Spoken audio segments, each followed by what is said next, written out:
గ్రామ సర్పంచ్ని ఏకగ్రీవంగా ఎన్నుకోవడంలో తప్పులు జరుగుతున్నాయి.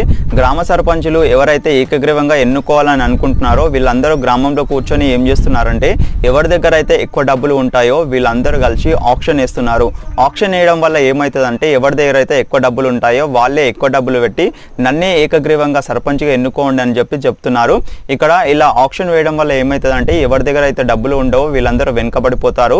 ఇక్కడ మీరు బాగా గుర్తుపెట్టుకోండి, ఎవరి దగ్గర డబ్బులు ఉండవో మీరు ఒకవేళ ఎన్నికల్లో పోటీ చేస్తే మాత్రమే మీరు సర్పంచ్గా గెలుస్తామని మీకు నమ్మకం ఉంటే అప్పుడు మీరు ఏం చేయాలంటే ఎవరైతే ఎన్నికల అధికారులు ఉంటారో వాళ్ళకు మీరు ఇన్ఫామ్ చేయాలి. ఏమని ఇన్ఫామ్ చేయాలంటే మా గ్రామంలో మేము సర్పంచ్ గారికి ఏకగ్రీవంగా మేము ఎన్నుకోలేదు, మేము సపోర్ట్ చేయలేదు కనుక మా గ్రామంలో ఎలక్షన్స్ నిర్వహించండి అని చెప్పి మీరు అక్కడ వాళ్ళకి తెలియజేస్తేనే ఎన్నికల అధికారులు వచ్చి మీ గ్రామంలో ఎన్నికలు అనేది నిర్వహిస్తారు.